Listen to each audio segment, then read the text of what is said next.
Welcome to Breaking Banks. Welcome back to Breaking Banks. I'm your host, Brett King.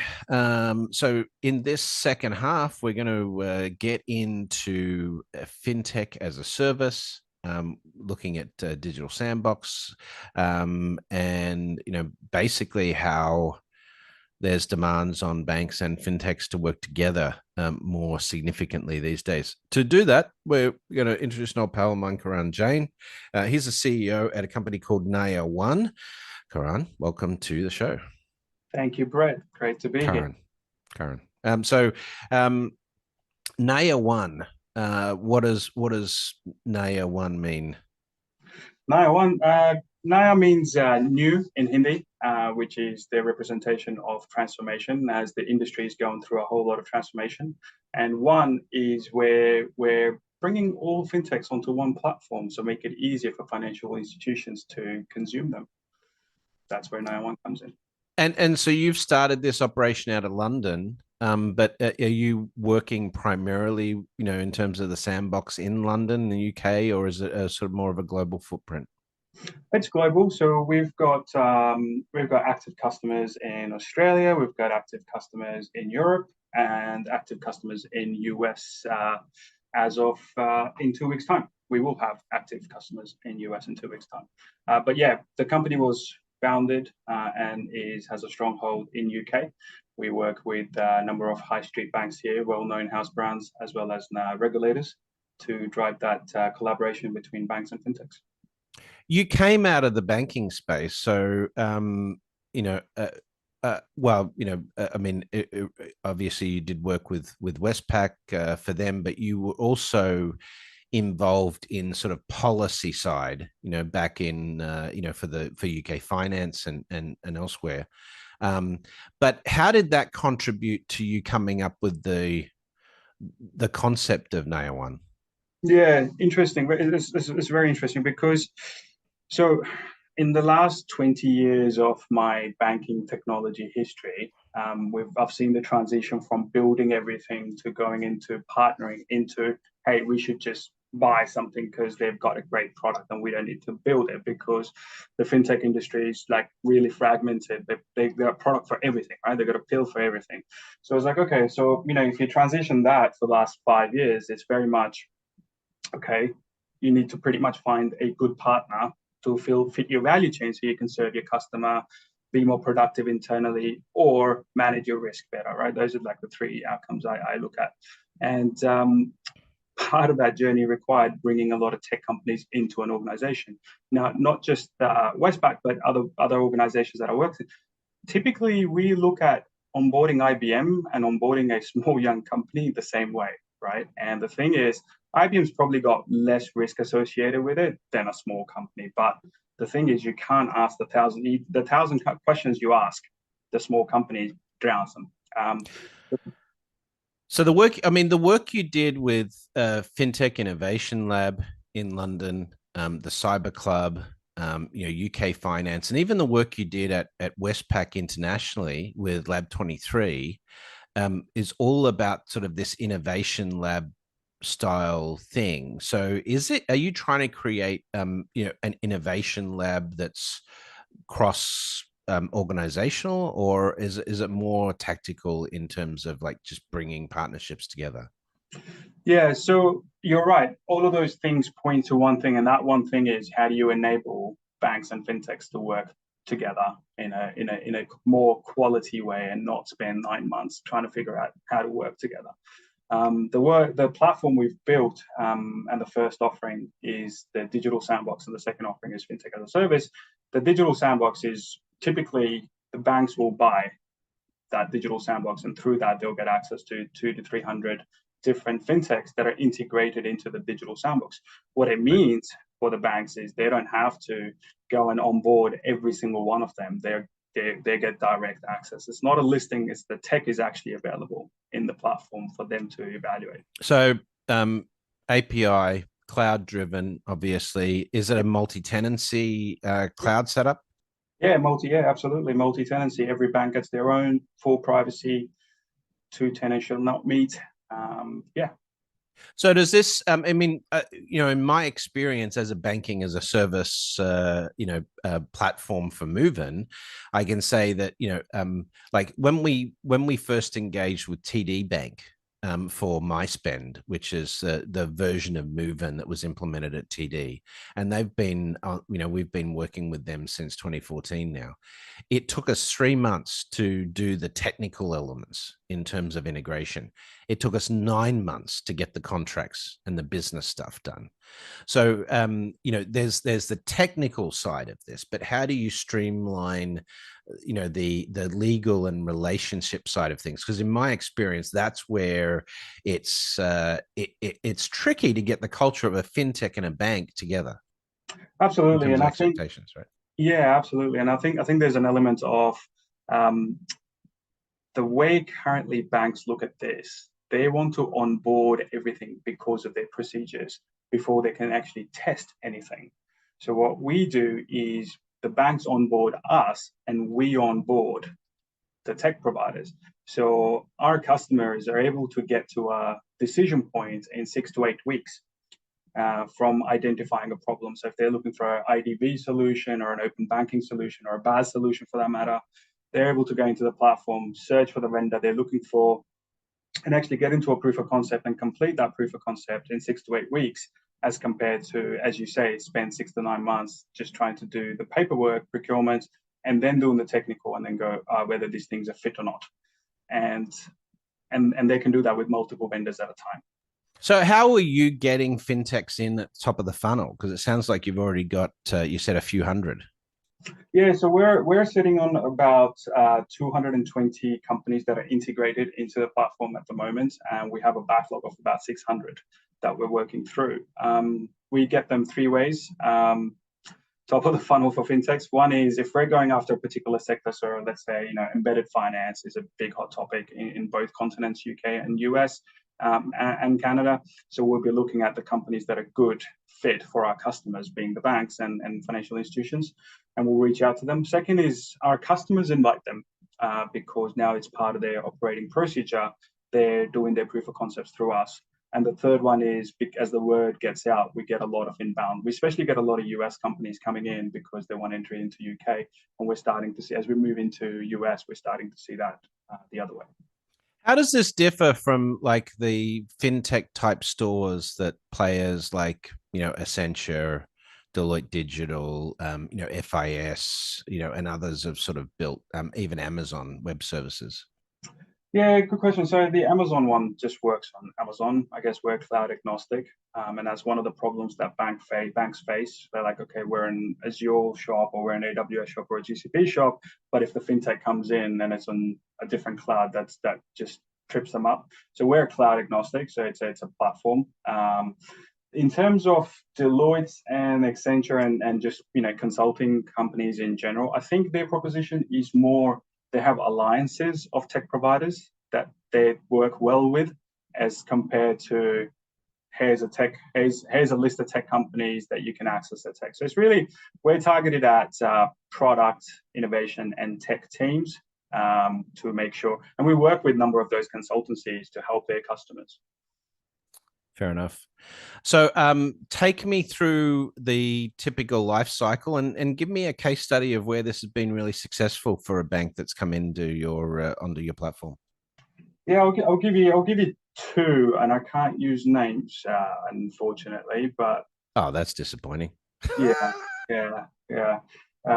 So let's take a large UK bank wanting to do a ESG reporting solution internally, right? They need ESG solutions to make sure they can better help their consumers understand their footprint and whatnot, which is hot and important right now. So they would go to the platform. They will spin up a project workspace. They will go and look for number of ESG providers that we have in the marketplace. And if there isn't one they're looking for and they have one in mind, they will invite them to that space. And they would basically spin up safe, secure sandboxes, use a bunch of our synthetic data, and test these companies next to each other. The companies can't see each other, but the bank can see all three of them and able to compare apples for apples and make a much more qualified decision before they purchase one as part of their stack. The other thing they will do next is actually test some of the integration based on the stack they have, right? Not to get too technical here, but what it does, it really de-risks integration. So what you've done in this process so far, you've de-risked your innovation, you've de-risked your product development, and you've de-risked integration, which are usually the three things we kind of come up after we make a purchase decision, and you front loaded that before the buyer decision. But this is, I mean, this is where it gets interesting, because you talk about tech stack.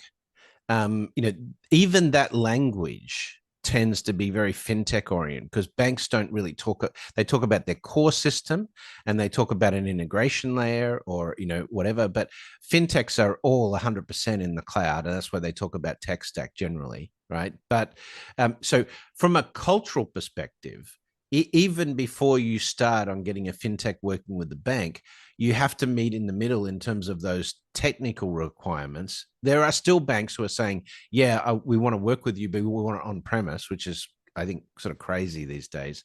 But, is there preparation work that you need banks to do before they can do an effective fintech partnership, including, having a well-developed, cloud team and so forth?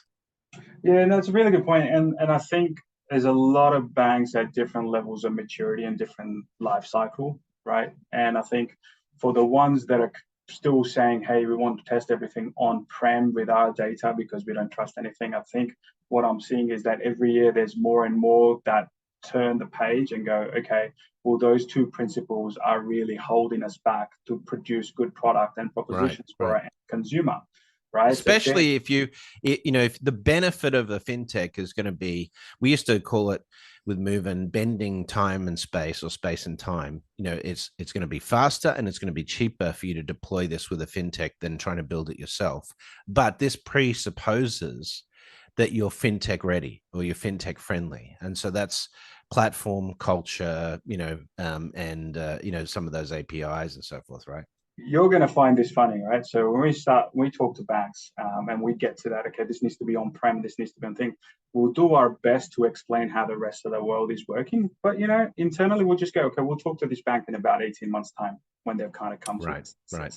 But I think that's an important distinction to make, because I think if you're talking about effective fintech partnerships, a lot of banks want partnerships with fintechs, but they're just not ready to do that. The implications of those partnerships, they're not ready to deal with, right? Because banks who aren't ready to move off this core centric, IT architecture, banks that are, thinking of fintechs as a vendor that has to play by their rules instead of an equal partner in the tech stack, they're going to be filtered out of this process, right? You're absolutely right, and I think there's several things. There's the technology part, there's the actual people part here who need to, there's the alignment issue here, but there's also the cultural and the mindset piece here, right? Because if we're a bank and everything should bend to our needs, sure, but also the world is changing and the world's changing very fast, and actually your customers are expecting very different things at a very different speed. So I think culture plays a very strong part to this. And that's kind of our proposition. Like, banks who are not kind of ready, like if they're mentally ready but not otherwise ready, we kind of help them. Here's a cloud hosted, managed by us, digital sandbox where we protect your bank and organization from the risk exposure. That's where you go to access the fintechs with synthetic data, and you're able to make those decisions much faster and be exposed to what's changing in the world. So effective partnerships between fintechs and banks don't just require a fintech that wants to work with banks. You also have to have banks that meet them in the middle from a technology and culture perspective. So where have you seen these partnerships fail? Can you talk about that? You obviously don't have to mention names, but yeah, I'm just trying to think. There's a few things that come to mind where or where it hasn't worked optimally might be a better way to put it. I tell you something that I've found where we're all familiar with vaporware. That's been the most fascinating one, right? So we go into banks and banks are like, okay, great. We've now got a sandbox. This is really going to accelerate find the right partners and the right partners. And they've been talking to a vendor for about 9 months, or a fintech partner for 9 months. I mean, the moment the Sandbox appears, like, cool, let's load up your tech. It's like, actually, the tech's going to be ready in 6 to 9 months, right? So they've been on this kind of vaporware journey, which I find like super interesting. That's still happening in the market. It used to happen back in the day, but that's still happening in the market. So that's number one. Number two, I think top of the house alignment, I think, is a big one. So someone said somewhere innovation is important. So then someone said, okay, we need to implement it. And then we hired a few people to do that. But then, from that top of the house alignment to all the way to the efforts that are going on, I think that's where it fails, because the business models, the commercial models to work with a fintech are different as compared to how you would do a traditional partner. Traditional vendors. Yeah. Yeah. Well, I mean, I always used to maintain this, when I'd come into, partners, like banking partners with Movin, they'd pass us an 80-page vendor SLA, type agreement. And, at the time we had maybe 20, 25 staff. And to assume that we can navigate an 80-page legal vendor contract in order to be able to execute a partnership, I mean, that is the least effective use of our time as a fintech in terms of doing a legal agreement like that. And you're going to have something like you're deploying on AWS or Azure or Google Cloud, and you're telling me you need a 99.99% uptime or something like that, and we're going to be held responsible for that as a fintech. And it's like, no, that's ridiculous. I mean, as a concept, why would you hold us responsible for AWS's uptime? Right. And so these vendor contracts that they typically take, the stuff that they've done with IBM and Oracle in the past, are very poorly suited to a dynamic fintech partnership. First of all, the fintechs they don't have legal staff to deal with this. So you're essentially taking budget, because lawyers are expensive. You're taking a budget away from the technology advantage that a fintech offers, and distracting them with stuff that's not in their core skill set. So this is a procurement issue, right? Is that and this organizationally is one of the key issues that you find with banks, is if the procurement team is who is the primary sponsor of a fintech partnership, you're not going to ever get it right. So organizationally, you've seen this development. You were at Westpac, obviously when you sort of saw the opportunity for this, but prior to that, with the innovation labs you've been with, how is that changing now? How are banks adapting from an org chart perspective, so that they're better suited to fintech partnerships, or is that even happening? It's not happening as fast as you and I would like, right? But it is happening. And I think there's several things here, and I'm going to have to side with the bankers a little bit here, because I think third-party risk management is a real thing, right? So we can't I totally get and sympathize, because I'm on the other side, getting that 80-page, which is maybe 60 pages now, but it's getting better. It's not overnight. But third-party risk management is a real thing. And I mean, are you doing the master agreement with NayaOne, and then you can reduce that complexity for the fintechs? That would be the biggest one of the biggest selling points, right? Yeah, and that's one of the big things, right? So as part of fintech as a service, we have an MSA with the bank and we have MSA with the fintech. So we're actually able to accelerate soup to nuts, end-to-end implementation, not just the Sandbox bit. That's the second part of the offering, and which includes being on the same page on the both sides. But I think in terms of things changing, I think the biggest thing that I see within the banks, that's the blocker. People think it's security, right? Procurement gets a lot of bad rep. Right. Yeah, listen, right? So procurement gets such a bad rep, and I don't think I've met a procurement department that wakes up thinking I'm going to screw up people's life today, right? But the procurement department is also known idiomatically as the business prevention department by many fintechs. Yeah, because I think what we're talking about is the procurement process, not the procurement department. The procurement process requires working to cloud, architecture, security, legal, procurement, privacy, all of those things. And I think there's an inherent inefficiency because when you're in a bank and you're trying to, and you're trying to get into a bank, your sponsor inside the bank has to run around like a mad person internally to line all these Right, stakeholders right. up. And I think So that's who is typically the sponsor at the bank of this type of relationship? for us. Yeah. Yeah, so it's typically chief innovation officer, chief technology officer, and we're seeing more and more chief product officer and strategy officer in the US context as well. Because what they're seeing is okay, part of the strategy is to work with fintechs.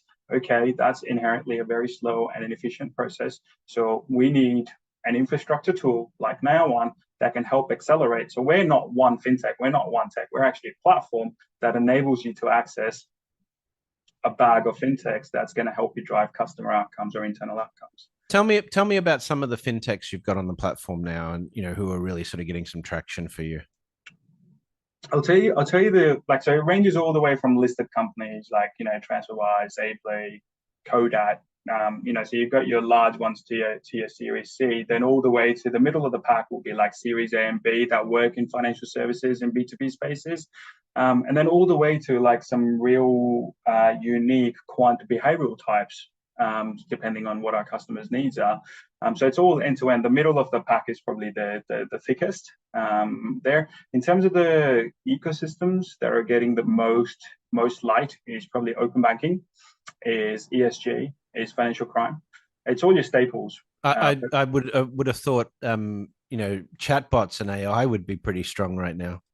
AI is like again, it's one of those green ones, and we try and put like AI is a type of technology and like which ecosystem does it actually fit in? Because there's a bunch of AI companies in the Of course. ESG space.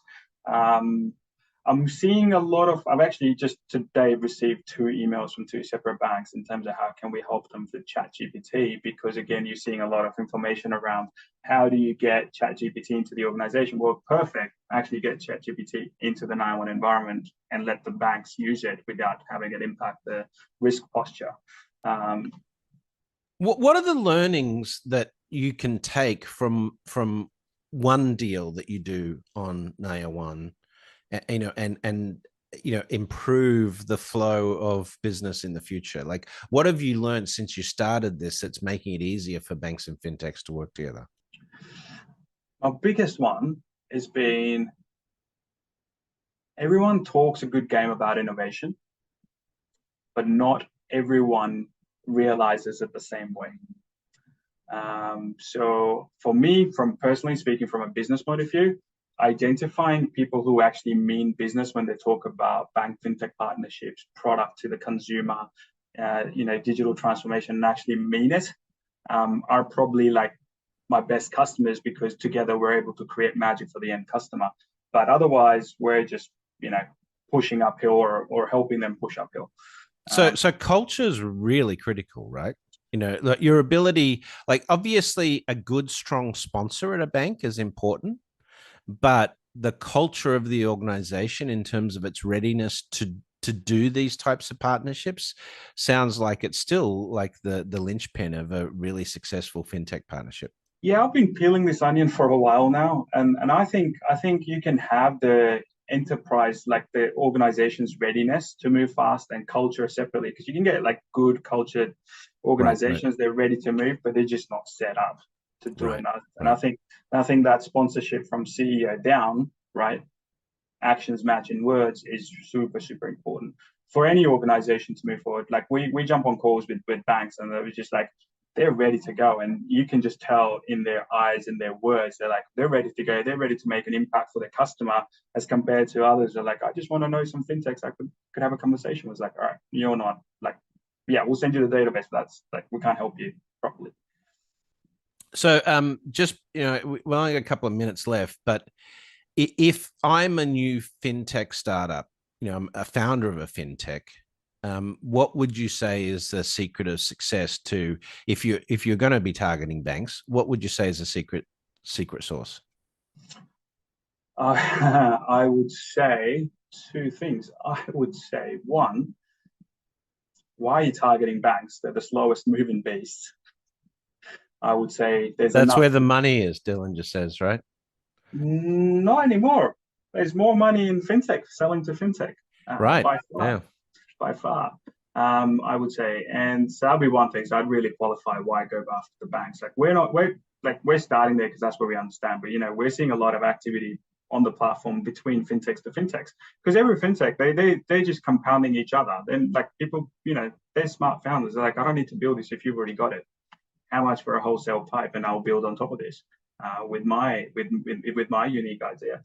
But the other big one would be try and find the customer MVP as soon as possible. It's all the obvious things that we know, and try not to like go hard on team expenses and the product without validating the MVP. Have your champion customer ready that you can build with, co-develop with.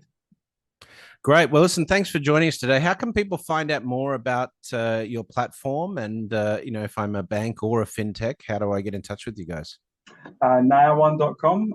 You can send an inquiry there, or you can find me on LinkedIn, Karan Jain, or you can get me on Karan@NayaOne.com. Fantastic. So, brave move there.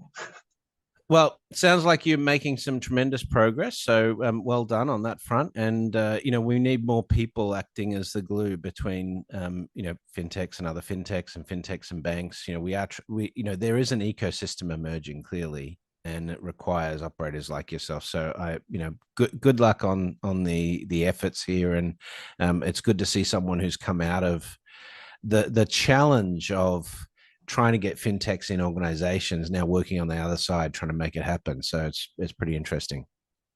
Cheers, Brett. Thanks for having me. Fantastic. That's it for Breaking Banks this week. Thanks for joining us. If you like the show, make sure you leave us a review, somewhere.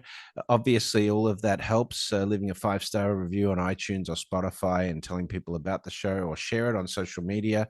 And don't forget to tell us, of course, who you'd like to have on the show as well, because we try and listen to the audience demands as well.